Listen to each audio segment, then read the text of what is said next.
Yo guys, what is good? Welcome back on the Uncle Sharma channel. Fiorentina versus Inter match preview. You know what time it is tomorrow, 7:45 p.m. UK time.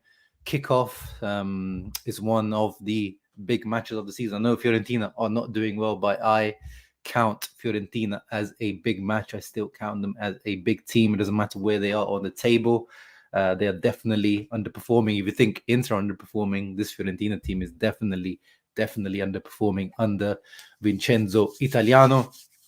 I know my timing of the stream is a little bit awkward. It's not my usual time, but I'm not going to be on for very long. So yeah, I appreciate anyone that is in the house at the moment. Let me know who it is in. There's only looks like 4 people showing me StreamYard, but it's good. I love all 4 of you people. Thank you for coming through. Make sure you're leaving a thumbs up and subscribing to the channel before we get started.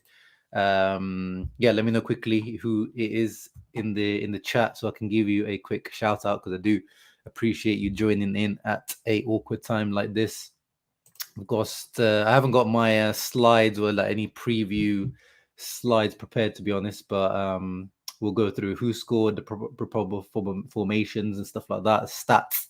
And yeah, obviously finish it off with some match prediction.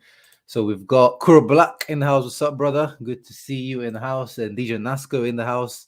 I think if I remember correctly, your story, you are in India, but you're from Cameroon, if I remember correctly. It was something really, really interesting. But shouts out to you, Noor, in the house. What's up, brother? Jersey looks good. Yes, it does, especially without. You can't see the logo, you can't see the digital bits yet until I do this, but we're not going to show it. I like it like this.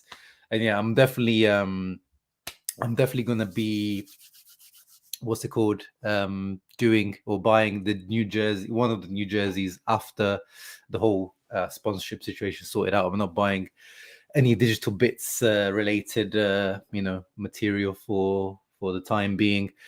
And even the third kit yesterday, I saw people liked it, but I think I overrated. I think I was just excited about seeing it being released. I gave it 8 out of 10 on my video yesterday, but I think it's not that good. It's nice and simple and minimalistic, but I think it was like a 7 out of 10, not 8 out of 10. I think I was just gassing a little bit too much. Ahmad, I'm literally going to start my lunch break now. Why are you streaming in the middle of the day, bro? Well, it's in the morning for me. So yeah, I just wanted to get this out of the way so I can get on with the rest of my day, because I've not been working. I've had a week off. It was my birthday week, so I took it off from work. So I've just been chilling, relaxing, taking it easy. So that's why the weird timing on Friday. Yeah, I can see actually on a Friday morning. Usually I would never stream at this time, because obviously I'd be working at this time normally. But yeah, I got that right. DJ Nasco, Ian Kerr Mafia, always in the house these days. What's up, brother? Yeah, let's get started. There's 7 people in the house. I think that's enough to get started. We'll get off with the who scored preview, who always do a nice little wrap up of like how we've been doing with them in the previous meetings. Nicola in the house says, I've been sick for the week. Oh, sorry to hear, bro. Take care of yourself. Make sure you drink some nice hot lemon and honey, ginger, something like that. If you've got a cold or something like that, homemade remedy is always good. Luckily, Inter is playing tomorrow. Well, I don't know about that, bro. I don't know if they're gonna help you in your sickness or make it worse. I don't know. I'm very confident about this game. DJ Nasco says, I agree. I'm weirdly confident about this game. Weirdly confident. I think it's more to do with how badly Fiorentina are doing, but then at the same time, that's usually when teams really turn up against us, where they're like, they've been struggling, and this is the match they will turn it around. What's my job? I work in marketing. Yes, my normal day job is working in marketing. I work from home though, so which is handy, but also boring because I don't get to interact with people. Love the hat. Yes, Jono, you know it, bro. You know it. Make sure you guys check out Football Worldwide. Great channel where they talk about not just Serie A and Inter, but they talk about top 5 European leagues. Jono, Bruno, Anthony, of course. Make sure you guys check them out. And yeah, great hat. Thank you for the delivery, Jono. Ciao, Uncle Sharma. Ciao, Bruce, George. Yeah, 8 viewers and 8 likes. Uncle, you have a beautiful community. Yes, George is a Juventino, by the way, I believe. So thank you very much. And yes, we do Inter Worldwide as well. We have a beautiful community. So appreciate you all. There's 10 people, so hopefully there's 10 likes. Preparing for another headache. Exactly, Nicola. That's more like it. Adriano says Shamsi selling us the Inter Dream, marketing genius. Yeah, basically. basically. Ahmad says marketer by day, Hakan FC hater by night. Nah, come on, bro. Last season when he joined, I was fully, just because of how much it would hurt Milanisti and how much hate he was getting. I was fully Hakan FC. But even last year, I remember, bro, I used to say, there's nothing you can do, bro. You can't convert me into Hakan FC like by force. He's like, you like some players and you dislike some players. He's just not my type of player. But I like Hakan, but as I said, he's never going to be my favorite player. That's what I'm saying. But he's definitely one of our best players this season and one of the most key players this season for sure. I will never be criticizing Hakan for no reason like people on Twitter. Who is the ref for this one? I don't actually know. I never really check these types of things, to be honest. I think it's Valeri. I saw it on Twitter actually. Yeah, I think it's Paolo Valeri, which is usually not a great sign. Bruce from Malaysia. Hey, nice. I don't think I've ever had someone say they're from Malaysia. Thank you very much, Bruce. Good to see you on the channel if you're new. Yeah, I think most of my, if I go on like my channel dashboard, most of my viewers are US, Indonesia. Shout out to my Bahasa people, and I think Italy and Sweden, and those are like my top countries. So yeah, it's good to see a bit of something like a different country coming through. So we keep up the form, Theodore. Yes, sir. I agree. We do need to keep up with the form. Going back to the Who Scored preview. Yeah, it's been a tricky team, Fiorentina. Last 6 meetings. Last time, guys, if you remember, we drew 1-1. That was a difficult match. I think that was kind of when we were going through that really bad period. I remember, guys, the February, March period where we were just drawing games, and it was really there was no spark in the team. And even that game, we had to come back from behind. Dumfries header, I remember. Perisic cross, Dumfries header, and I remember I missed that game, and I rewatched it, and it wasn't good. But then before that, the previous game we beat them 3-1, but we needed to come back again from behind in this game. I think it was Nico Gonzalez got sent off. He was getting too brave and too gassed, and he got himself sent off. Yeah, so it's been difficult games before that, 2-0. So yeah, actually overall, when you see it, actually we've been beating Fiorentina pretty much, or beating or drawing. So we haven't lost to them in a little while. And this one, if you guys remember the 4-3 game, this was the Scudetto winning season with Conte. And again, we had to come back from behind early on in the season. This is when still we were struggling defensively. So it's a team that we definitely struggle against, and a team that usually seems like we have to come back from behind against to get the result. So I expect that maybe tomorrow again to maybe go down 1-0 and then having to come back up. Although Fiorentina is struggling really badly at the moment in terms of goal scoring. Godzilla King, what's up, brother? In the house. Theodore, let's go Sweden. Svenska. Ahmad from Dubai. Yes, sir. Yeah, there's Dubai. I think there's a few viewers from Dubai as well. At least it's not a bisto. Oh yeah, man, that D'Ambrosio chest ball that they gave handball for Spalletti is still fuming to this day about that decision. Good morning, Matteo. Luka Jovic versus Onana part 1. Nope, Luka Jovic, I believe, is injured. He's out.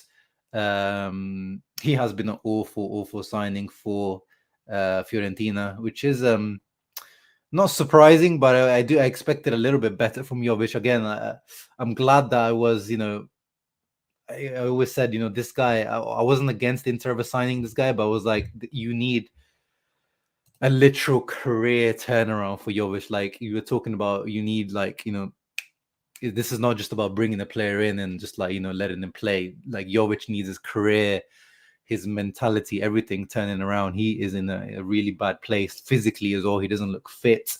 And again, he's injured again for this game, according to the reports. Has only scored, I think, 2 goals for Fiorentina. It's not looking good at the moment, but still got plenty of the season to turn things around. And I'm glad actually that he's not playing against Inter, because he still is obviously a dangerous player to play against. What's up, Chris, in the house as well? They have a hard time scoring against us. Yeah, in the last few games they have. They have a hard time scoring in general at the moment. I'll show you the stats in a moment, Mr. Jesus. I predict Barella to score tomorrow. That would be nice. That would be Barella's record. That would be, because he scored 2 games in a row. Now he scored against Barca and then he scored against Salernitana, which is the first time since 2019. I think the stat we showed last time, wasn't it? So if he scores 3 games in a row, I think that would be the first time ever he scored 3 games in a row, and that would be amazing. I think it's not in our interest that Luka Jovic is out. Yeah, maybe. He needs to go back to the Serbian league. Jeez. I mean, I don't know if he needs to go that far down the, all respect due to the Serbian league, but I don't think he needs to go that far down. I think maybe he just needs to return, to, the Bundesliga or maybe the Dutch league or something, a little bit where he just gets his confidence back up again. Yeah, but maybe, Red Star Belgrade or something. So one of the good teams in the Serbian league as well. I never feel confident against Fiorentina. Kulibaba says, yeah, I don't blame you, to be honest. I don't blame you. Tuned in at 5:30 a.m. in Barbados. Shouts out to you, Stefan. Shouts out to you. That is early. I don't think I ever woke up that early in my life unless I really, really have to. Inzaghi needs to get Bellanova out of the cage so we can really see what he got. Yep, I agree, Black. I agree. I was disappointed against Salernitana that he only got 5 minutes. Jovic was good in Germany. Yeah, but that's the thing. I always said this about Jovic. It's like there was one season, we're talking about this guy is living off one good season at Eintracht Frankfurt. That was his one good season, and he's living off that. So that's why, when people start rating or, playing players or saying, we signed this guy after one season, this is, I think, especially in modern football, people rating players after just one season. I prefer to like have a longer sample size to see if this guy is a really top players in my eyes, the guys that prove it over 2, 3, 4 seasons at least. You don't need to show it the whole career. Only select few can do that, but at least a bigger sample size would be good to show that you're a really top player. Hope to see Gostin starting. Yeah, let's get into the predicted lineups, and it looks like he isn't, unfortunately, Bruce. I would like to be I've been saying, I need to see Gosens to be starting at least 3, 4, 5 games in a row, and it's just not happening. And Inzaghi is not playing the guy, and it's really concerning, and it's annoying because the way Inzaghi is using Gosens, you're just going to lose value in our 25 million euro investment. He is losing money on the bench, because by not playing him, he might not even make the Germany World Cup squad, and we need Gosens to make the Germany World Cup squad, because if you're going to sell him, that is the best window to sell the product advertisement, where you can potentially sell Gosens, at least retain a value of the 25 million investment we've made. Like this, he's just going to be losing value on the bench. But the thing is with DiMarco, I thought, as we said, maybe we exaggerated, or we someone did say it was just cramps, but against Salernitana it looked like he came off with an injury, but clearly he wasn't. So clearly it was just like a small tweak, or just I think it was Ian Kerr who said it was just a cramp, so which is good. But at the same time, I was low-key not hoping for an injury, but I was low-key hoping that would be the time that we'll actually get to see Gosens, because I keep saying, I think DiMarco is doing well, but I don't think he's doing that well for him to be like a just unchallenged starter. Like I don't think he's owning that position. He's not playing like Perisic last season or anything like that. Aman, what's up, bro? Hi, I'm from India, and that's good to see. Obviously, you probably know from my name, my origins, my family is from India, from Punjab. So, shouts out to you. What part of India are you from, Aman? Let me know. It'll be nice to know. Mohammed Abdullah, yeah, 1031 preview, bro. Yeah, it's an early one today. It's an early one, but thank you for coming through. What do you reckon about Hakan, Regista, or Aslani? Bro, Hakan at the moment, he owns that position.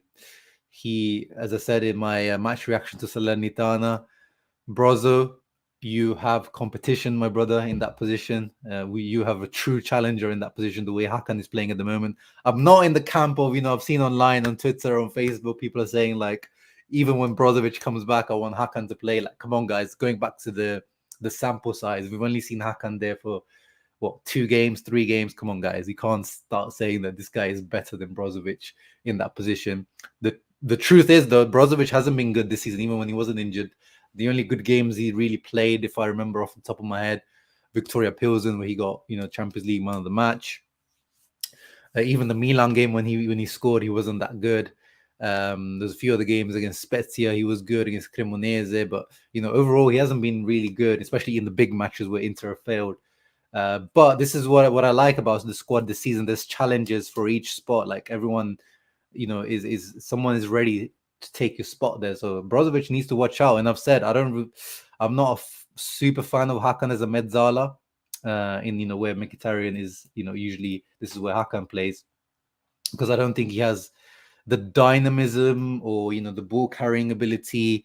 Even weirdly saying, because this is what Hakan in theory is good at, but I don't think he really in open play has a good final ball in these spaces as a 10. But when he's deeper, when he's got more space, when he's not pressed, he does a lot better. And yeah, we haven't seen him in a big game, so this one actually will be a really good test, because this is Hakan last season. This is the only game he played as a regista in last season. If you guys remember the 1-1 Fiorentina game, this was one of the games where we were missing Brozo, and Inzaghi picked Hakan in that position, and actually did all right. I remember some really good pings and some good passes in that position, but he wasn't as comfortable as he seems to be this season. So it'd be good to see how he does. And he hasn't really been pressed properly. Like, Salernitana weren't pressing. Obviously, Barcelona was different, but in the Barcelona game, we didn't really have the ball. So we were just kind of, he was more of his role was more defensive, breaking up play, rather than being a playmaker, regista, whilst being pressed. So in this one, he will be pressed. Fiorentina probably the most, as per the stats, actually, I'll bring them up. They are probably the most high pressing team in Serie A at the moment, this season anyway. They were last season as well, but I don't think they were number 1. Whereas this season they are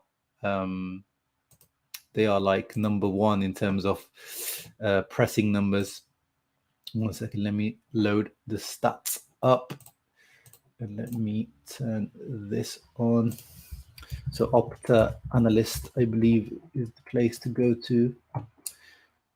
Share my screen so you guys can see where you can get these stats from as well. So Opta Analyst, go to Serie A, Italian Serie A 2022-23 season stats. And you go down here, you can see all the stats. So if you go by shots, you can see Fiorentina are 4th most in terms of shots taken. XG, they're slightly underperforming it. Set play shots, they're 3rd with 50, and they are underperforming that considerably. 3.82 expected, only 1 actual goal from set pieces. Here are the sequence styles. So you can see Inter and Fiorentina are the teams that, in terms of the style of play, every one of our sequences, as in, like, when we start a play, we are the ones that take longest, or you could say have the most intricate style of play. Passes per sequence as well, you can see Inter are at the top, and when you go to direct speed, Fiorentina are at the bottom. But the pressing ones are the ones I was interested in. So yeah, PPDA, which means passes per defensive action. So the higher the number, it means the less of a pressing team you are. And there you go, Fiorentina right at the top. So it means Fiorentina allow on average around 9 to 10 passes before they engage in a pressing sequence, which is the most aggressive in Serie A. Surprising to see Bologna here. Bloody hell. Bologna and Monza. Oh, actually, Monza not surprising since Palladino took over. Yeah, you can see just as we were last season, Inter are kind of in the middle. We're not. When we go through phases in 90 minutes, we either do some moments, we do 5-10 minutes of high pressing, and then we retreat, and then we do some moments, especially recently, we're sitting back a little bit deeper. But their pressing, Fiorentina, hasn't been too effective, as you can see. So high turnover. These are actually when you actually win the ball. Inter at the moment are the team that have had the best pressing in terms of the turnovers. But Fiorentina, them being top and being fourth in the extra turnover, show that their pressing hasn't been actually too effective. But actually, their turnovers end up in more shots than ours. They have 16 shot ending turnovers, whereas we only have 14. And goal ending turnovers is Milan, who are top. Fiorentina actually have 0. So none of their pressing has actually ended up in a goal. Inter have had 1. So not great either, but still decent. So yeah, returning to the comments, I wish we had still Perisic. Yeah, if you guys saw, if you guys saw on Twitter, as I caused a bit of ruckus on Twitter yesterday when I was retweeting Spurs fans' slander on Perisic. He's doing okay. He's not like doing amazing. The one thing I wanted to point out was the fact that he had a semi-serious injury the last day of last season. Remember, guys, against Sampdoria. So he's never really been seriously injured, Perisic, in his career. But his first serious injury at 33. And then even Conte said when he came back, towards the end of August, September, he said, "This is not the real Perisic. We still need some time." So if Perisic was at Inter, I just as this Lukaku thing is going on, people would have said, "Oh, we're being too emotional. We gave a 33-year-old 5 million a year, and he's still not fit. He had a serious injury. What are we doing when we've got Gosens on the bench?" Like I would have seen it, because it's not been the same Perisic. He's not looking as explosive, and as reactive as he usually does. Defensively, he's looking a little bit exposed at the moment, especially against Man United the other day. But of course, the thing is, we miss Perisic, but the Perisic that we had last season, but there was no guarantee that we would have had the same Perisic this season after coming back from that injury. Age catches up with everyone. And Di Marco has stepped up to a decent level as well, but we definitely miss a guy that takes on players 1v1, creates those types of situations that we are not able to create at the moment. But I wanted to just remind people that it's not like Perisic just tearing the Premier League apart on the other side of things. But we do miss him. He was one of my favorite players, even when things weren't going so well. I was always a team Perisic guy.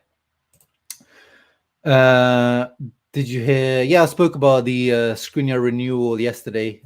If you guys saw the video, Marotta said they're going to open up conversations in the coming weeks for him.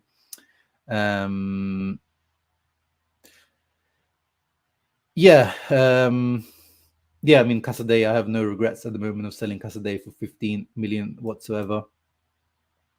Do you still think we have our eyes set on the Scudetto? No, at the moment it's just about getting back into the top 4 race. It's not out off the cards, because actually this is a great moment to bring up the Inter stats. So if we compare, we're only compared to last season, guys. I know we started off really, really badly, but because we had more draws last season, even the season before, we're actually only -3 points from last season and -3 points from the Conte Scudetto winning season. So it is still, of course, very, very much possible. But the problem is, it's never just about our own performance compared to the previous year or compared to ourselves. but it's the other teams. At the moment, the teams in front of us are not dropping points. Everyone at the front is running, where we were crawling, or we were like going backwards. Whereas Napoli, Atalanta, Milan are running, and we're at the moment now we return to jogging, but we need to sprint. Even though the league is a marathon, is not a sprint, but at the moment we need to get back up. The situation is still not looking good. Napoli are on 26 points. Hopefully Roma can hold them to a draw or something. I'm not expecting anything from Monza against Milan. Monza basically Milan's B team this season. Galliani and Berlusconi own them. I'm not expecting anything from Monza. But even Lazio, Udinese, they're just not really dropping points. Apart from obviously Udinese will drop off. They're overperforming like crazy. But we need to make ground up, and I'm not going to talk about Scudetto up until we are back up there challenging within a few points. We can't be talking about Scudetto whilst we're 8 points behind 8 points behind Napoli. Amrabat is going to run circles around us, isn't he? Well, he's not been able to run around circles around anyone this season, to be honest. And I don't think that's his position, honestly. Like, as a sole center defensive mid, that's not really his position. He's an all-action midfielder in like a two-man midfield, as he was at Hellas Verona. He's had some good games at Fiore. It's a shame, actually. I wanted to bring on, if you're an OG of the channel, you remember Tito from Viola Nation. I usually bring him on to discuss Fiorentina. He's a very knowledgeable, great person to chat to about Fiorentina. So it would have been nice to talk about Fiorentina in general with him. But Fiorentina have been struggling really, really badly this year. If we look at their position, obviously they are all the way down here. They're on the same points as Salernitana and Monza at the moment. Form table, last 8 games, they are almost relegation level. Their away form is a dreadful 2 points gained in 5 games. At home, they're not particularly great either. But this is what I was talking about. They're struggling to score goals. In 10 games, they've scored 8 goals. That's not even a goal a game. That is really, really bad. And, Italiano's supposed to be, this progressive attacking coach. But I've always kind of disagreed with that, because I've always been of the opinion that type of football, this 4-3-3 possession based, I think is very stale. I don't think this is attractive football, in my opinion. Even last season when Fiorentina were doing well, and I tuned into a lot of Fiorentina games, I didn't think I don't think that's entertaining football. A lot of sideways passing, not much progressive passing, or they get numbers up into the box, but to me that's not particularly entertaining. Like even Man City, to me, Pep Guardiola's football, to me, obviously everyone has their own taste, but to me, even Pep Guardiola or Man City's football, to me that's not really entertaining football. To me that's not beautiful football, apart from when there are some nice passing moves, but most of the time passing around the back, sideways, moving around, like just keeping the ball for the sake of keeping the ball, to me that's not particularly entertaining football. And right now it's not even gaining much yielding results for Fiorentina. And defensively they're doing better. They've only conceded 12, which is better than Inter. We've conceded 14. So yeah, they're struggling to keep it out at the back, but they're definitely really, really struggling to score. So hopefully that continues tomorrow. And how are they doing compared to last season, Fiorentina? Yeah, they're on -5 points compared to last season. So yeah, disappointing season up until now. Fiore, let me get back to your comments. Yeah, exactly. Chris Brozo will benefit from having a challenge to his position. One thing I like Perisic is athleticism, 100%. Apparently they said there's no hope for the renewal. No hope for the renewal. When did they say that? Let me see. Was it Biazin you said? I mean, I literally just made the video yesterday about what Beppe said about the renewal. Exactly. Ciao Sharma, what's up? Yes, what's up, Sharif? Thank you for coming through, channel member. I always appreciate you. Yes, Nadeem, 100%. Obviously, his teams always start well and then crumble, but that's what we used to say about Purely. So that's the things, can you these stereotypes that we have in football, or like narratives we have about some players, some managers. It doesn't mean that because what's happened in the past is always gonna happen.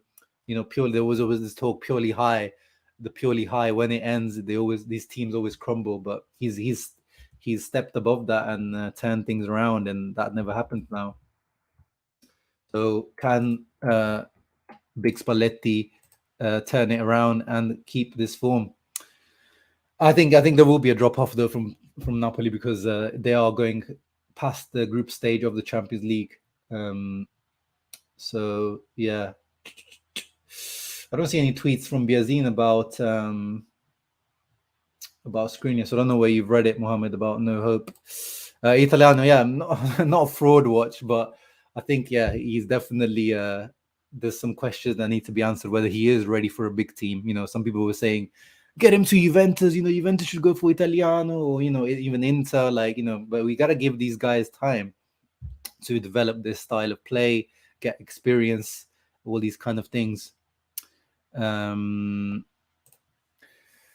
have Dusan to slap it off after all that build up. Yeah, that of course that's the one thing that Fiorentina have struggled to do since they sold Vlahovic. They haven't replaced Vlahovic. They've tried with Artur Cabral, Jovic. They had Pum Piontek last season as well. They had 3 guys try to replace them, and none of them could really do it. Although they actually did okay even after they sold Vlahovic last year. They did okay, but this season they are really, really struggling. I don't think they have a squad deep enough, Nicola, to challenge on both fronts, because they're really struggling. That's the main thing that Fiorentina have struggled with this year, is that fact that they're in Europe and they have to manage the squad to play, Saturday Serie A, Wednesday, Thursday, whatever it is for Conference League, and then Sunday, Thursday, like that is, and Italiano's never done it. That's the first time in his life he was having to manage 2 competitions or 3 competitions once the Coppa Italia starts. I know they're struggling. You keep playing Biraghi. That's your own fault, brother. That's your own fault. And 3 of those goals came in against Radu, against match day 1. There you go. Yeah, there was the Radu howler at the end, where it was that wasn't even going on target, and he put it in. That's crazy. That's like 30% of their goals were against Radu. Sharma, stay blessing us. Thank you, sir. It was Pasquale Guarro who said something about Skriniar, but not on Twitter. Okay, let's see. I haven't really seen too much, but again, I'll wait for official developments on that. Napoli have a very deep squad this year. They do, and they have no AFCON this year as well. Your thoughts on change of ownership rumors? Yeah, of course, I am looking forward to it, but at the moment there has been no confirmation on who it is. On each, they're saying there's 3 interested parties, but they haven't revealed exactly who they are. They've talked about this Italian Swiss guy potentially. There's a company from UAE, and then another American company potentially. But let's see. Hopefully there are some people doing due diligence on our accounts and some strong interest. Hopefully it's the right time finally to get that sale sorted. Off to work. Forza Inter. Thank you, Stefan, for coming through. Have to go out, bro. Thank you, Ian, for coming through. Icardi and Wanda is over for real. Yes, it is over. We always knew, guys. Icardi, we told the guy. We told him. Everyone knew. Even I, when I was younger, which obviously you don't know about relationships and things like that as much, and women, but you could see that coming from a mile off, what was going to happen to that. And yeah, it looks like it's finally actually over for real. Perisic hitting the bad age wave of decline. Of course, we'd love to have him, but now we are finding our next great Perisic earlier. I was always in favor of getting rid of Icardi. I just never think it's good to rely on one player too much for anything, especially on a player who was so limited outside of the box. in modern football. It's just not good to have a guy who just is a poacher. Yeah, Saud, I am, because I am a Spalletti fan, so I actually would prefer it for Napoli to win it over Milan for sure. But they'll have to show it. I'm not sure, because their history shows that they will drop off, and if they are going further in the Champions League, they will have to manage their energies. So there will be a drop off, but how bad will that drop off be? I don't know. So we'll have to wait and see.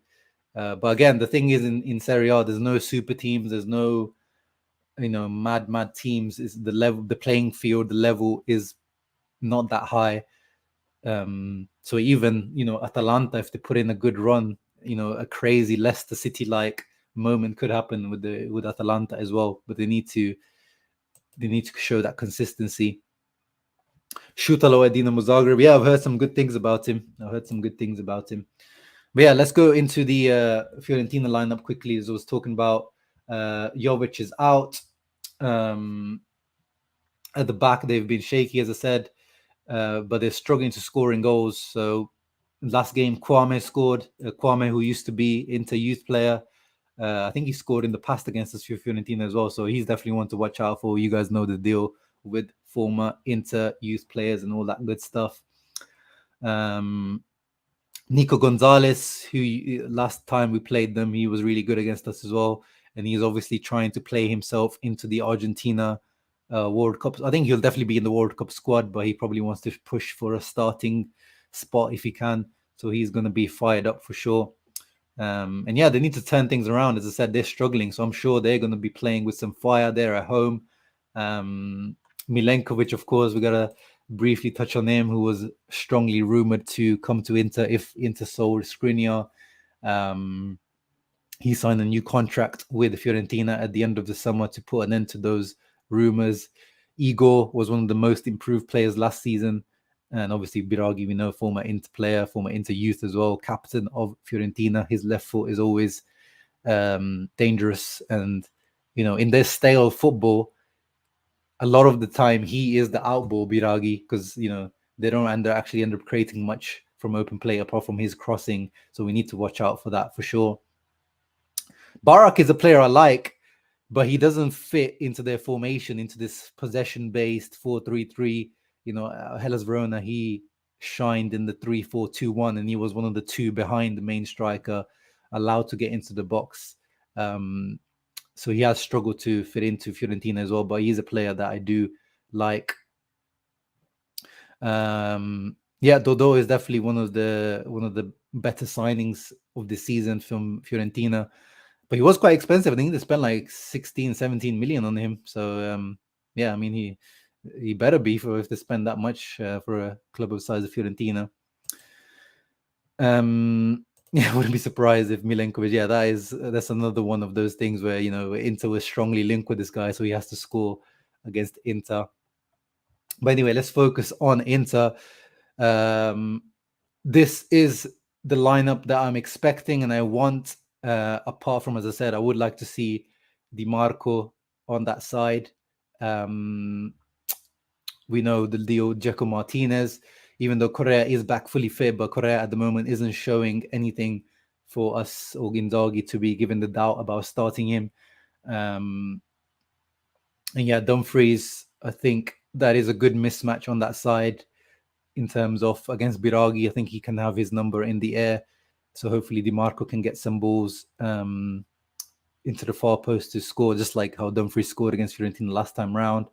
Onana, hopefully, we have to talk about it every single time, just because we never can fully trust Inzaghi, but it should be Onana over Handanovic. So I'm happy with that. So yeah, overall, as I said, the only thing I would change is Gostin starting over Di Marco. Lukaku, as we know, guys, Lukaku is still out. He is back in team training. Finally, he's back in team training, but they only took partially part of the full training, so they didn't feel like he's ready to be on the bench, which is fair enough, being extra cautious, but I'd rather than being extra cautious rather than risking him. Brozovic is back in training as well, but just light personal training. Gagliardini is still out, so we're still a bit short in midfield. So we wouldn't be surprised about a Matty Dom's Mezzala sighting towards the end of the game again, as we did last time round. No, at the moment, you guys know, I backed Correa last season, even after his injuries, because I felt like, objectively, he was still providing something to our team when he started. And no wonder, like when Correa used to start, Inter winning rate was really, really high. But this season, he's just not showing. Like, I can never back a player that isn't showing me, like, in terms of wanting it, in terms of putting it, like, show me something, like, Grinta-wise. Like, he's showing nothing at the moment, Correa. He's not showing anything in terms of ability, in terms of, effort.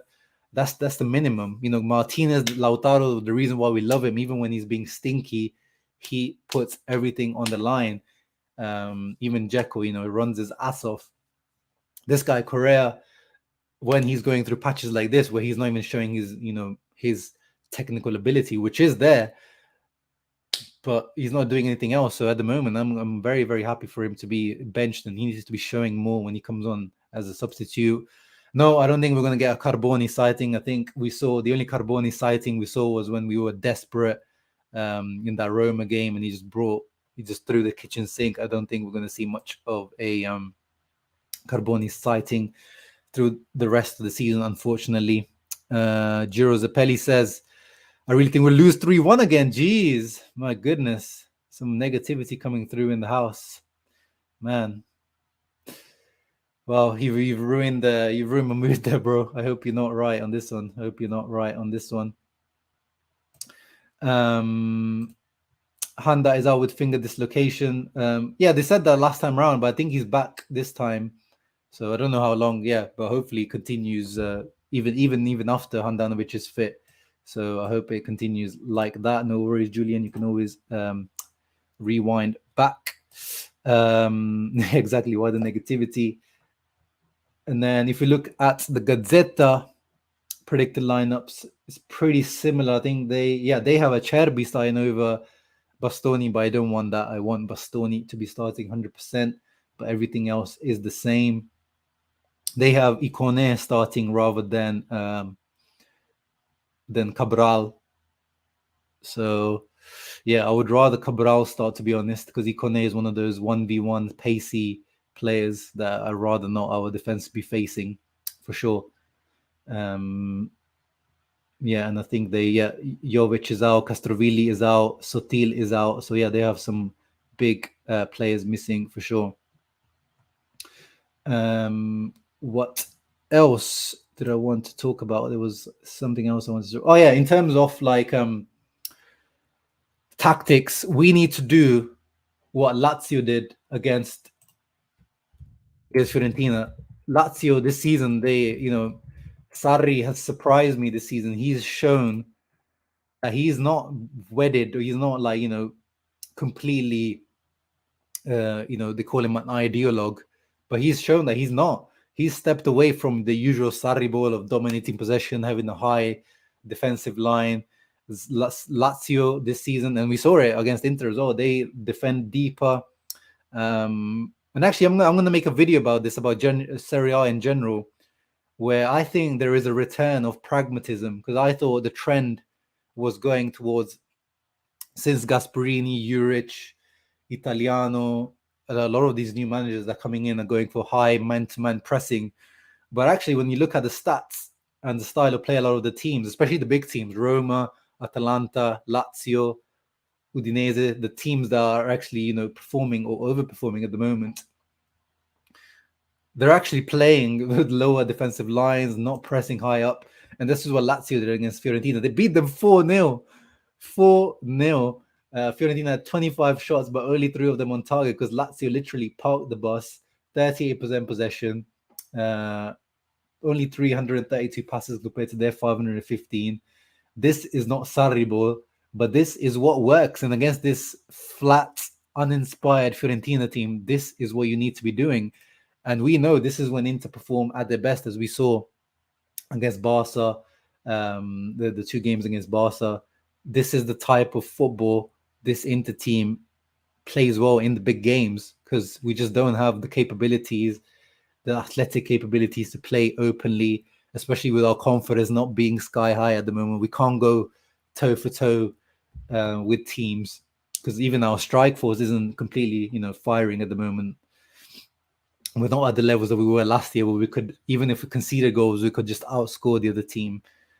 So yeah, I hope that Inzaghi recognizes that and goes. I'm not saying go for full terrorist ball, but just understand that this is the type of game that Inter need to doing a little bit more patient and frustrate Fiorentina and try to hit them on the counter with, Dumfries, Barella, Di Marco, Lautaro trying to hit them on the counter and bring on Bellanova, Correa, like these our pacey players in the second half as well, to take advantage of spaces in the second half.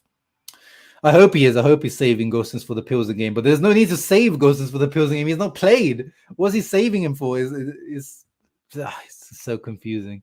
So confused. The guy he should be saving is Di Marco, the guy who's been playing non-stop with Italy and Inter. Confusing. Yeah, no, at the moment, as the way Correa is playing, I would be in favor of playing someone like Carboni or giving someone a chance in that position. Frustrating, or even having Mickey in the second striker position. And exactly, fair play to Sarri for changing his usual style of play, which we criticize a lot of Italian coaches for not doing, but he actually has. So shouts out to Sarri for doing that. I hope this form continues before the World Cup. We just need W's on W's on W's until the World Cup starts. Defensive football equals Inter heritage. Inter heritage. Exactly, Sharif. That is the Inter heritage. Nice. Let's get into the match predictions now, guys. Julian is much more confident. Giro Zappelli said it was the 3-1 loss. I'm still feeling scared now that he said that. I was like, bro, I hope he's not right. But Julian, I'm feeling more something like this because surely, because Anda is still injured. Yeah, I'm sure there's some sarcasm in there, we sure, but shouts out to you. Match predictions, guy. Give me your predictions. As I said, Fiorentina are struggling. So I do really struggle to see them scoring, but we are away at the Artemio Franchi. And we are still not fully convinced of this Inter team, honestly. So I'm gonna go for a 2-1 victory. And this winning against this Fiorentina, even though they're struggling, this is gonna convince me that Inter are back. But then still, I need a win against one of the top teams. Like I need a win against an Atalanta or a Juventus. I need one of the big scalps in the Serie A to say that this Inter team is truly back. But this win would finally kind of convince me that okay, we're back on track at least for the moment being. Nicola says 2-0. Antiju says 3-1. Hakan Dzeko text 2. Milenkovic 2-0 Matteo, 3-0 Bruce. And 2-0 seems to be the popular pick. I'm gonna go for 2-1. I just Fiorentina at home, I feel like there will be some sort of goal coming from them, Kwame, Milenkovic, Biragi, one of these guys doing something against us. But I think Lautaro back in form, I think he will return or continue scoring. And